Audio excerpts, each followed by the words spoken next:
The trial within a trial of Mngomezulu murder trial is continuing in the Pretoria High Court, and things are getting rather complicated. Things are just not making sense at all. After new evidence that was produced by the lead investigator, Bribery Gininda, where he made allegations that according to accused number 1, Mjiyakho Spear, and Gininda, accused number 2, implicated Kelly Khumalo in the killing of Mngomezulu. He told the court last week that she is the one who ordered the hit so that the football star can be murdered.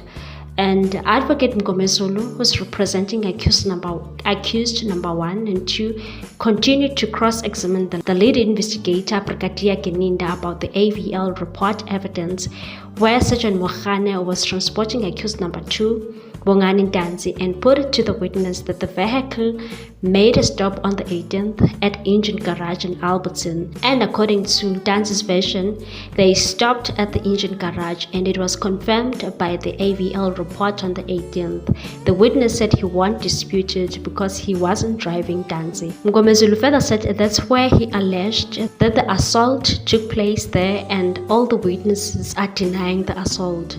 Jonathan, Maphumulo, and Buthelezi joined them at the garage. After the assault, they traveled that night and was taken to the car that was driven by Jonathan near the dumping area. Gininda and Sergeant Mngomezulu arrived in that place in the evening. The witness stated that it's not true because he met the accused in Carltonville mine on the 18th and left with Sergeant Mngomezulu, and he never traveled with him, then met him the following day in the evening on his court appearance at Bukeng. Judge Rata Mokgwatleng, who's presiding over the matter, asked if Mngomezulu participated in the assault since she's a woman.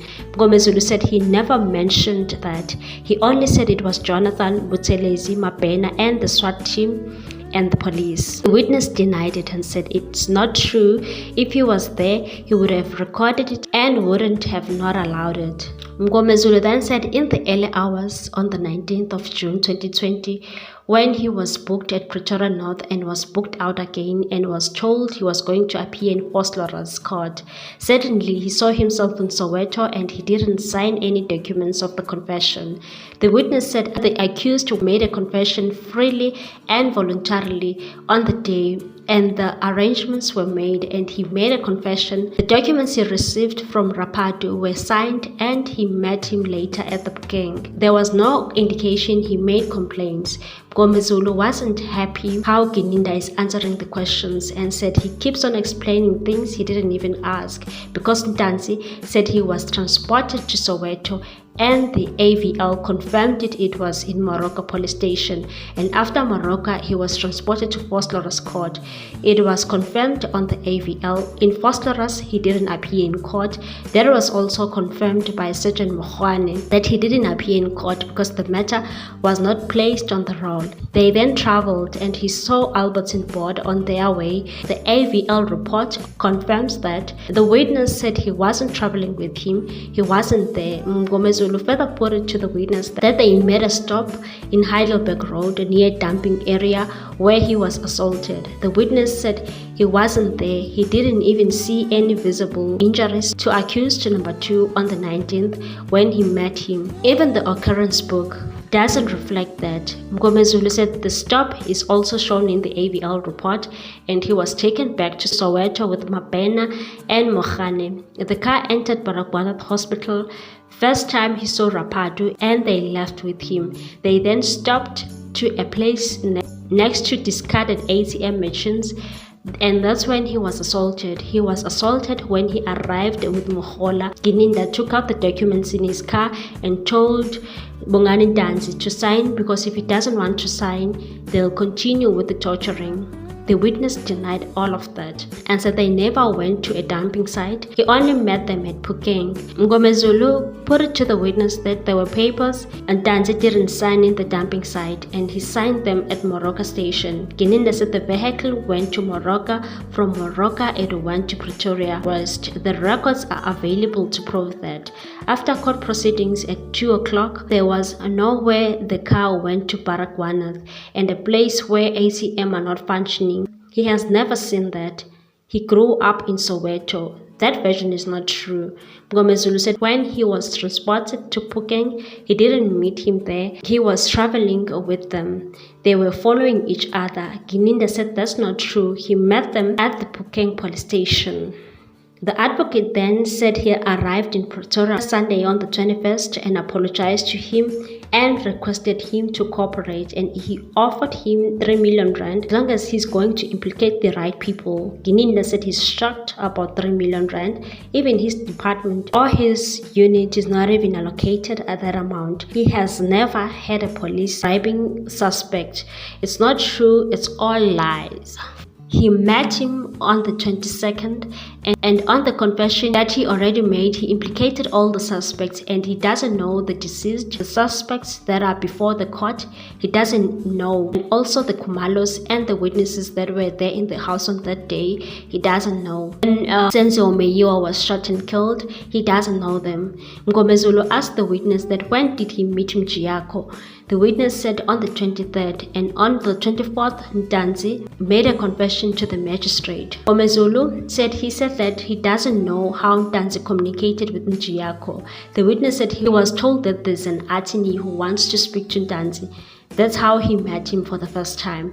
Advocate then said, put it to the witness that accused number 2 is denying having met Mjiyakho, and he denied signing a confession before the magistrate from Boksburg. He was then taken to Germiston, where he was assaulted, and that's when he bled and had blood stains that got into the documents. The documents he signed must have blood stains, not the one that was produced by magistrate in court.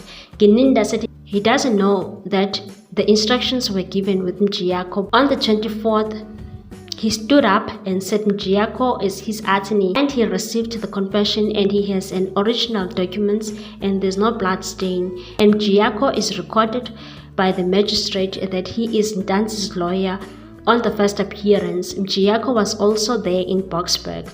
The record can prove that. He also went on Phokeng. It's shocking for him that he can assault Ntanzi and collaborate with the magistrate. That's a crime. Mngomezulu put it to the witness that it's Ntanzi's version that on the 24th of June 2020, he was transported with a Toyota Fortuner from Pretoria to Boksburg, which is different from what is reflecting on the AVL. Gininda said that's not correct. The car he's talking about was at the engine garage and was parked there. Sergeant Mabena used a Toyota double cab and was a white with a canopy, and they look similar. Mngomezulu asked if he was present when he was transported. He said he was not present. Mngomezulu further put it to the witness that there's evidence by Jonathan which he would like to read it in court to confirm that Ntanzi wasn't mistaken. Gininda said he can read, but he's stating a fact and said no one can manipulate AVL report. Mngomezulu objected that and said he's not an expert when it comes to AVL report, so he doesn't need him to comment on that. He said as the record speaks itself, this cannot be a mistake. It was indeed a Fortuner. It's on record that the witness who was escorting Toyota Fortuner from Pretoria to Boksburg, and it's his evidence that he was not present on the day. Gininda insisted that those witnesses are not experts in vehicles. They can make a mistake. At this point, Gininda is just delusional. There's a huge difference between a Fortuner and a double cab. Gininda further said that the AVL shows that the Fortuner was parked at the garage. Mngomezulu said he asked the same question to the AVL expert and he never commented or denied. Baloyi objected Mngomezulu and said the AVL expert did confirm that the car was stationary in Benoni garage. Mngomezulu continued and asked the witness that was the plea agreement signed. Gininda said according to him it was signed. What's your take on this one, people? Thanks for watching. Please subscribe for more news.